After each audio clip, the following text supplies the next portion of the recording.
Hello students, आज हम एक बहुत ही इम्पॉर्टेंट एग्जाम्पल का सॉल्यूशन इस वीडियो में लेकर आए हैं। एग्जाम्पल इसलिए क्योंकि इस पैटर्न पर बोर्ड एग्ज़ाम में प्रश्न आपसे पूछे जाते हैं, लेकिन अगर आप क्वेश्चंस में देखेंगे तो इस पैटर्न के क्वेश्चन आपको बहुत नहीं दिए हुए, या फिर कहें कि एक भी नहीं दिया हुआ है एकदम सेम इस पैटर्न पर, और एग्जाम्पल भी सिर्फ एक ही है। लेकिन परीक्षाओं में अगर मैं पीछे एमपी बोर्ड के द्वारा लिए गए एग्ज़ाम्स की बात करूं तो एमपी बोर्ड के परीक्षाओं में इस पैटर्न पर प्रश्न अक्सर पूछे गए हैं। तो इसलिए मैं इस सॉल्यूशन को लेकर आया हूं। मैं इसे समझाऊंगा ताकि आप इस पैटर्न पर बनने वाले दूसरे प्रश्नों को सॉल्व कर सकें। अलग अलग प्लेटफॉर्म्स जैसे कि टेलीग्राम पर या जो मुझसे दूसरे माध्यम से जुड़े हुए स्टूडेंट्स हैं, मैं इनको इस पैटर्न पर और भी क्वेश्चन अवेलेबल कराऊंगा और उनके सॉल्यूशन भी आपको कराऊंगा। लेकिन सबसे पहले जो शिवलाल की बुक में उदाहरण नंबर 28 है, यूनिट 3 चैप्टर 7 से, उस एग्जाम्पल के सॉल्यूशन को मैं लेकर आया हूँ आपके लिए। यदि आप इंग्लिश मीडियम बुक यूज़ कर रहे हैं तो भी एग्जाम्पल नंबर 28 ही होगा, या उससे एक पहले या एक अधिक नंबर पर आपको ये मिल सकता है। तो आइए हम इस क्वेश्चन को शुरू करते हैं। सबसे पहले इस टाइप को देखते हैं, अंशों का प्रीमियम पर निर्गमन, हरण एवं पुनर्निर्गमन। इंग्लिश में यदि इस टाइप की बात करें तो share issued at premium, forfeited and re issued at premium. मतलब हरण होने के बाद पुनर्निर्गमन भी प्रीमियम पर ही हुआ है। आइए क्वेश्चन को देखते हैं।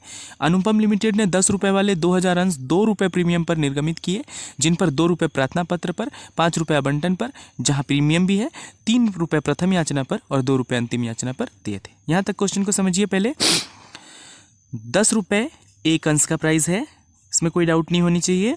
2000 टोटल अंश है, मतलब total share number of share कितने हैं 2000, और एक शेयर की प्राइस जो है वो है 10 रुपीज़, और 2 रुपये प्रीमियम के। इसका मतलब टोटल प्राइस क्या बन जाता है 10 + 2, मतलब 12 रुपये आपको एक अंश पर लेने थे।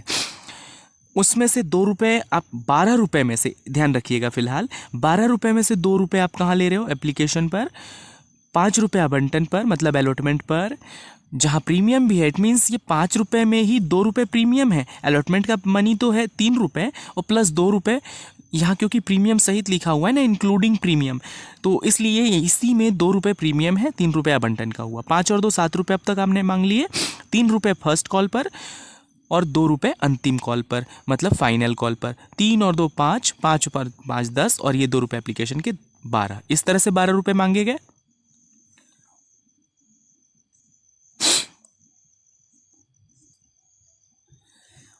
अब इन 12 रुपये मांगने के बाद आगे क्या हुआ, मिस्टर रवि थे एक, जिनके पास 100 अंश थे। ध्यान रखिए कि नंबर ऑफ शेयर हमारे टोटल कितने 2000, उसमें से हम सिर्फ बात कर रहे हैं मिस्टर रवि के पास जो 100 शेयर है ना, हम उनकी बात कर रहे हैं।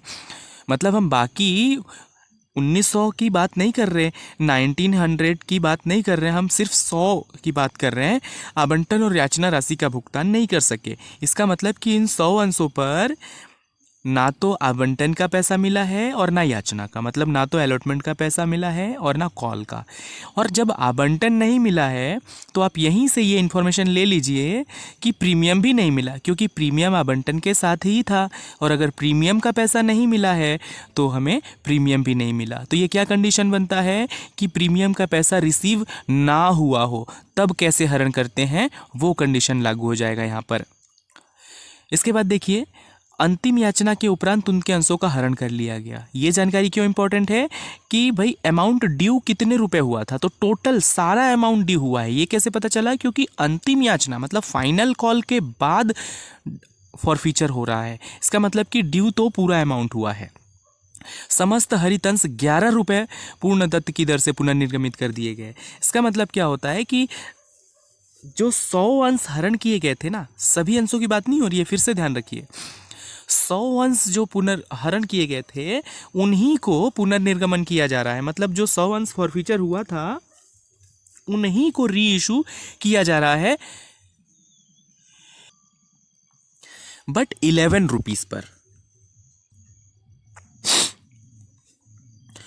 तो आप समझ गए हैं कि री इशू हुआ है बट 11 रुपीज़ पर। अब ध्यान दीजिए कि जब इशू हुआ था तो 10 + 2 मतलब 12 रुपीज़ में इशू हुआ था, और री इशू हो रहा है 11 रुपीज़ में। इस बात का आप ख्याल रखेंगे, क्योंकि 1 रुपीज़ हम डिस्काउंट मान लेंगे ना यहाँ पर, क्योंकि 1 रुपीज़ कम ले रहे हैं हम री इशू करते समय, तो ये 1 रुपीज़ डिस्काउंट है। चलिए अब हम बारी बारी से इसको समझते हैं। मैंने अभी पूरा क्वेश्चन एक साथ समझाया, तो हो सकता है आपको समझ ना आया हो या आपको लग रहा हो कि ये सब क्या क्या कह दिया इन्होंने, हमें तो कुछ समझ नहीं आया। तो हम सीरियल वाइज एंट्रीज को समझते हैं। क्योंकि ये एग्जाम्पल है, सॉल्यूशन यहीं पर है, तो मैं अलग से सॉल्यूशन करके नहीं दे रहा हूँ आपको, मैं इस सॉल्यूशन में ही आपको समझाने की कोशिश करता हूँ, क्योंकि यहाँ पर सॉल्यूशन है, आपके बुक में भी सॉल्यूशन है। जिन बच्चों को हिंदी क्वेश्चन समझ नहीं आया हो उनके लिए मैं एक बार इंग्लिश क्वेश्चन फटाफट से समझा देता हूँ। देखिए, अनुपम लिमिटेड इशूड 2000 शेयर्स, इसका मतलब कि टोटल नंबर ऑफ शेयर कितने हैं, 2000। Okay, shares of 10 rupees each, इसका मतलब कि एक शेयर की जो एक्चुअल वैल्यू है या कहें कि बुक वैल्यू है वो 10 रुपीज़ है, जिस पर कि 2 रुपीज़ जो है वो प्रीमियम है। ओके, तो 2 रुपीज़ प्रीमियम, 2 रुपीज़ प्रीमियम है, which were due 2 rupees on application, 5 rupees on allotment with premium. इस बात को ध्यान रखिएगा कि अलॉटमेंट में जो 5 रुपीज़ है इसी में 2 रुपीज़ प्रीमियम है, मैं हिंदी क्वेश्चन के दौरान भी समझा चुका हूँ। 3 rupees on first call and 2 rupees on final call, इस तरह से अलग अलग किस्तों में पैसे मांगे गए। रवि हैविंग 100 शेयर, हम सिर्फ मिस्टर रवि की बात कर रहे हैं जिसके पास कितने शेयर हैं, 100। इसका मतलब कि फॉरफीचर तो सिर्फ 100 शेयर्स को ही किया जाना है। कुड नॉट पे the allotment and call money after last call his share were forfeited, इसका मतलब कि 100 वाले ने, जिसके पास मिस्टर रवि हैं जो 100 शेयर थे, उन्होंने ना तो अलॉटमेंट का पैसा दिया ना कॉल का पैसा दिया। और फिर फाइनल कॉल के बाद, ये भी बहुत इंपॉर्टेंट सूचना है कि फाइनल कॉल के, लास्ट कॉल के बाद फॉरफीचर हो रहा है। इसका मतलब कि सभी किस्त जो है वो ड्यू हुए हैं, मतलब आपको फुल अमाउंट लेना होगा। और एक कंडीशन ये भी बनता है, अलॉटमेंट रिसीव नहीं हुआ, इट मीन्स क्या हुआ कि अलॉटमेंट नहीं रिसीव हुआ तो प्रीमियम भी रिसीव नहीं हुआ, तो प्रीमियम रिसीव ना होने पर कैसे हरण करते हैं, फॉरफीचर करते हैं, वो कंडीशन भी लागू होता है। इसका मतलब कि इस क्वेश्चन में तो हम पूरे 12 रुपये का सॉल्यूशन करने वाले हैं। ओके, तो री इशू किया गया है 11 रुपीज़ ईच पर, जो कि फुल्ली पेड थे। इट मीन्स होता है कि एक ही बार में ये पैसे मिल गए, इसके अलग अलग किस्तों में ऐसा नहीं करना कि पहले ड्यू फिर रिसीव, ऐसा नहीं करना है। फुल्ली पेड का मतलब ये होता है कि एक ही बार में सारा अमाउंट रिसीव हो गया है, आपको ड्यू करने की ज़रूरत नहीं है अलग अलग समयों पर। तो हम सीधे इसके सॉल्यूशन पर चलेंगे। देखिए, आपके सामने सॉल्यूशन है, आपके पास भी ये सॉल्यूशन होगा अगर ये एग्जाम्पल आपके बुक में है। सबसे पहले ये जो फर्स्ट एंट्री है, मैं यहाँ सीरियल नंबर डाल रहा हूँ आपके लिए, आप भी इसे डाल सकते हैं। यहाँ नहीं दिया गया लेकिन आपको सीरियल नंबर डालना चाहिए। तो आइए हम इसके सॉल्यूशन को ठीक, तो देखिए, सबसे पहले जो एंट्री हुई है वो फॉरफीचर की हुई है, मतलब हरण की एंट्री सबसे पहले किया गया है। हमें 2 ही एंट्री करनी थी, हरण और पुनर्निर्गमन। तो सबसे पहले हरण की एंट्री होती है, शेयर कैपिटल अकाउंट को डेबिट किया जाएगा। ये अब तक आप सीख गए होंगे। हर बार जब आप हरण की एंट्री करते हैं, इंग्लिश में फॉरफीचर की एंट्री करते हैं, तो शेयर कैपिटल ही डेबिट होता है। नंबर ऑफ शेयर, तो साफ साफ हमें क्वेश्चन में दिया हुआ है कि 100 शेयर ऐसे हैं जिनका पेमेंट नहीं हुआ, इसका मतलब 100 शेयर को ही आप फॉरफीचर करने वाले हो। इसे ज़रूर आप कोष्टक में ब्रैकेट में इंटू करके दिखाएं। इसके साथ 10 रुपये से क्यों इंटू हो रहा है, क्योंकि शेयर कैपिटल अकाउंट के सामने हमेशा वो अमाउंट आता है जो अब तक ड्यू हुआ है या उसके बुक वैल्यू ही आता है। तो इसमें तो सारा अमाउंट ड्यू हुआ था, फाइनल कॉल के बाद ये फॉरफीचर हो रहा है ना। मतलब आप ये समझ लीजिए कि यहाँ वो अमाउंट आएगी, वहाँ तक की अमाउंट आएगी जिसके बाद हरण किया गया। मतलब अगर अलॉटमेंट के बाद हरण किया गया है, अलॉटमेंट के बाद फॉरफीचर हो रहा है, तो वहीं तक का अमाउंट कैलकुलेट करेंगे, वो यहाँ आएगा। अगर फर्स्ट कॉल के बाद हुआ है तो फर्स्ट कॉल तक का अमाउंट यहाँ पर हम ऐड करके लिखेंगे। अगर सेकेंड कॉल के बाद हुआ है तो पूरा अमाउंट यहाँ पर आ जाएगा। इस क्वेश्चन में जो हरण है, मतलब फॉरफीचर जो है, वो लास्ट कॉल के बाद हुआ है। देखिए, last call his share were forfeited after last call, तो इसलिए पूरे 10 रुपये इसमें शामिल किए गए हैं। फिर आप सोचेंगे कि 2 रुपये और कहाँ गए, तो सिक्योरिटी प्रीमियम रिजर्व अकाउंट, इसमें 2 रुपये लिखे जाएंगे। जब हरण किया जाता है तो सिक्योरिटी प्रीमियम अकाउंट को डेबिट किया जाता है हमेशा। इसे ऐसे याद रखा जा सकता है कि प्रीमियम जब हम इशू करते हैं तो क्या होता है, क्रेडिट। तो इशू का उल्टा होता है फॉरफीचर, क्योंकि यहाँ हम अंश बेचते नहीं बल्कि वापस ले लेते हैं उनसे। तो उल्टा करने का मतलब ये हुआ कि सिक्योरिटी प्रीमियम क्योंकि प्रॉफिट होता है तो आप उसे इशू करते टाइम क्रेडिट करते हैं, तो जब आप इसका फॉरफीचर करेंगे तो उल्टा हो जाएगा, मतलब डेबिट हो जाएगा। और क्यों हम इसे डेबिट कर रहे हैं, क्योंकि ये इस क्वेश्चन में कंडीशन क्या बना है कि अलॉटमेंट मनी जो है वो रिसीव नहीं हुआ। तो अलॉटमेंट मनी रिसीव नहीं हुआ मतलब प्रीमियम भी रिसीव नहीं हुआ, इस वजह से प्रीमियम को यहाँ पर अलग से डेबिट किया गया है। सपोज़ यदि ये अलॉटमेंट मिल गया होता तो आप सिक्योरिटी प्रीमियम को डेबिट करते ही नहीं, या सिर्फ एक ही डेबिट होता शेयर कैपिटल अकाउंट, ये फिर डेबिट नहीं होता। हालांकि यहाँ पर हम डेबिट करेंगे क्योंकि प्रीमियम वो नहीं रिसीव हुआ है। उसके बाद क्रेडिट में फर्स्ट क्या आता है, शेयर फॉरफीचर अकाउंट, ये हर बार आता है, अब तक आपको याद हो गया होगा। अमाउंट क्या आ गई, जितना अमाउंट अब तक रिसीव हो गया। फॉरफीचर में क्या आता है, जो अमाउंट हमें रिसीव हो गया है। और इस क्वेश्चन में क्योंकि अलॉटमेंट के बाद तो कोई अमाउंट रिसीव हुआ ही नहीं, इसका मतलब आपको खुद समझ लेना है कि सिर्फ एप्लीकेशन का पैसा रिसीव हुआ है। एप्लीकेशन पर 2 रुपये हैं, इसलिए यहाँ पर 2 रुपये लिखा गया। उसके बाद सभी किस्तों को बारी बारी से क्रेडिट किया जाता है जो प्राप्त नहीं हुए। मतलब सबसे पहले जो प्राप्त हो गया उसको आप शेयर फॉरफीचर में लिखिए, जो रिसीव हो गया उसे शेयर फॉरफीचर में लिखिए।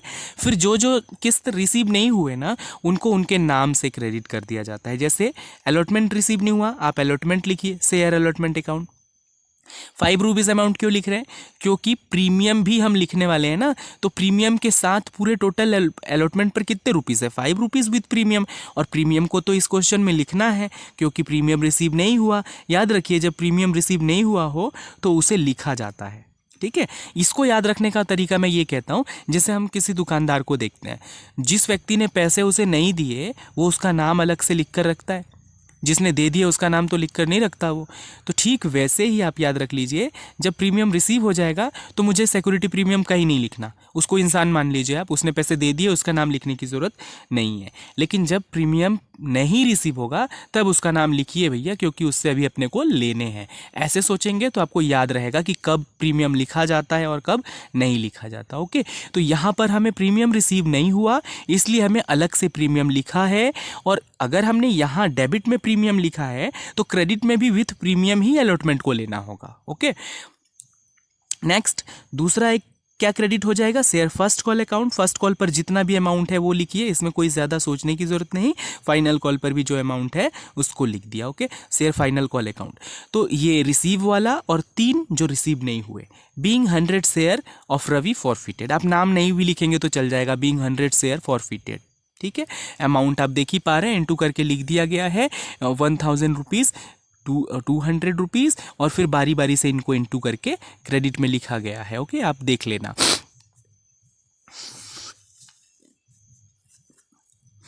उसके बाद देखिए सेकेंड एंट्री पर चलते हैं। सेकेंड एंट्री किस चीज़ की है, तो देखिए ये था फॉरफीचर की एंट्री, मतलब हरण की एंट्री, और ये है पुनः निर्गमन की एंट्री। ओके, मैं शॉर्ट में लिख रहा हूँ, पुनः निर्गमन की एंट्री है।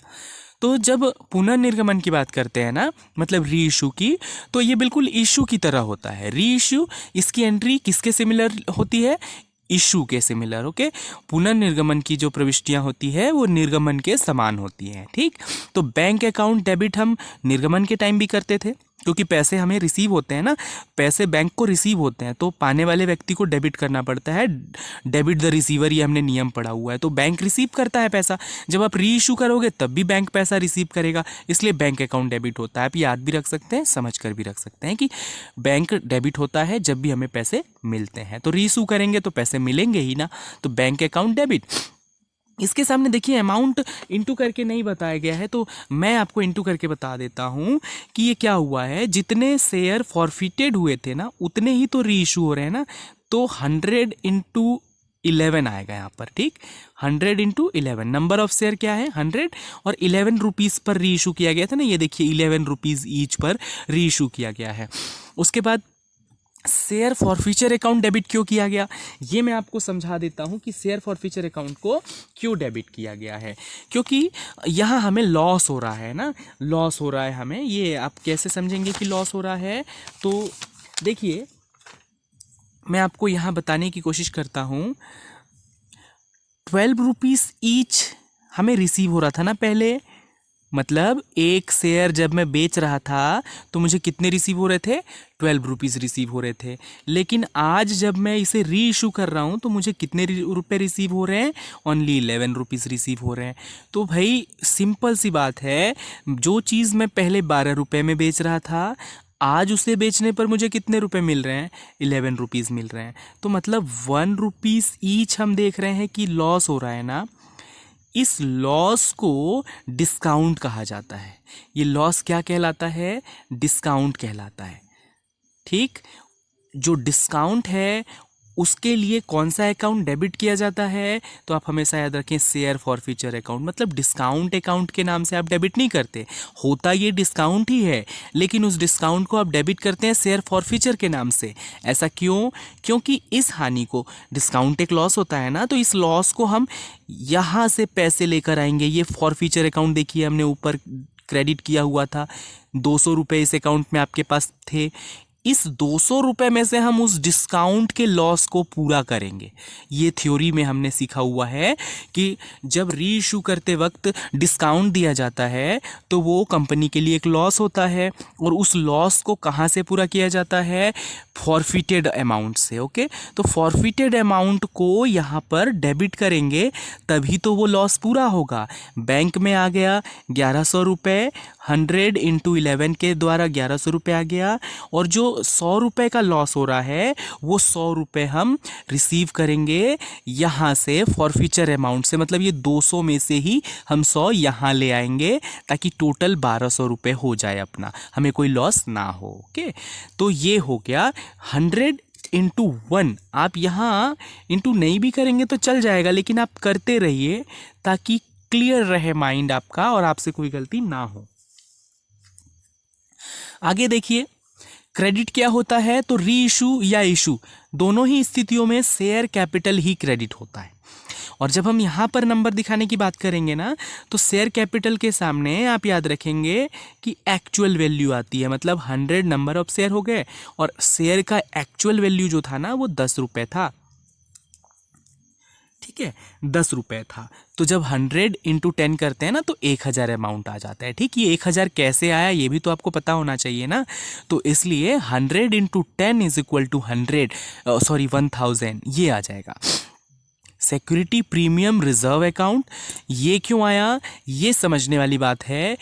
हमें थ्योरी में बताया गया है कि जितने शेयर्स री इशू किए जाते हैं, जितने शेयर री इशू किए जाते हैं, उन शेयर्स पर जो अमाउंट फॉरफिटेड हुए थे, जो उस फॉरफिटेड अमाउंट में से डिस्काउंट माइनस करके जो बचता है उसे कैपिटल रिजर्व में ट्रांसफ़र करना पड़ता है। हिंदी में अगर मैं इसी बात को समझाऊं तो हरण किए गए अंशों को जब पुनर्निर्गमित किया जाता है, यदि ये पुनर्निर्गमन डिस्काउंट पर हो तो हरण किए गए राशि में से डिस्काउंट को घटाकर जो बच जाता है उसे कैपिटल रिजर्व अकाउंट में ट्रांसफ़र करते हैं, मतलब क्रेडिट करते हैं हर बार। इसलिए शेयर फॉरफीचर को डेबिट किया गया टू कैपिटल रिजर्व अकाउंट। और कितने रुपए शेष बचते हैं, ₹100। अब ये ₹100 कैसे आया, इसके लिए आपको एक नोट छोटा सा बनाना होता है। मैंने ये नोट बना रखा है आपके लिए, आइए मैं आपको ये नोट समझा देता हूँ।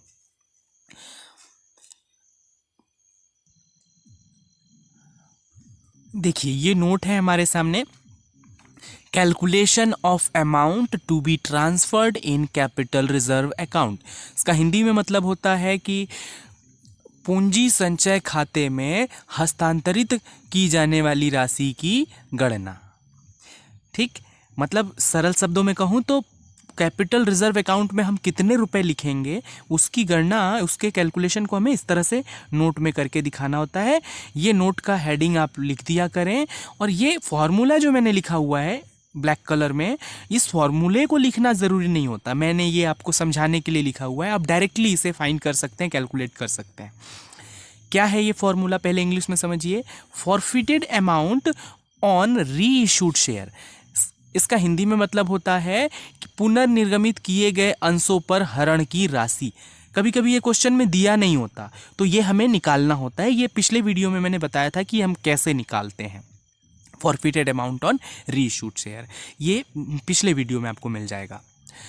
माइनस डिस्काउंट ऑन री इशू, मतलब री इशू किए गए जो अंश है ना उस पर डिस्काउंट कितना दिया जा रहा है उसे माइनस कर देते हैं। ठीक, आप डायरेक्टली भी कर सकते हैं। तो फॉरफिटेड अमाउंट ऑन री इशूड शेयर ये कहाँ से मिल जाएगा, आप देखिए आपके सॉल्यूशन में मिल जाएगा, यहाँ मिल जाएगा। जब फॉरफीचर की एंट्री करी थी आपने तो शेयर फॉरफीचर के सामने देख लीजिए 200 रुपये है, तो यह इसका वैल्यू 200 रुपये हो गया। और डिस्काउंट कितना दे रहे हैं तो देखिए 1 रुपीज़ ईच डिस्काउंट दे रहे हैं ना आप। 12 रुपये के शेयर को 11 रुपये में बेच रहे हैं। 12 कैसे, 10 + 2 12 में बेचा था आपने, अब 11 में बेच रहे हैं। 1 रुपीज़ डिस्काउंट हुआ, 1 रुपीज़ इंटू 100 मतलब 100 रुपीज़। ये देखिए आपने डिस्काउंट में ये लिखा हुआ है शेयर फॉरफीचर, ये डिस्काउंट है, मैंने आपको अभी समझाया था।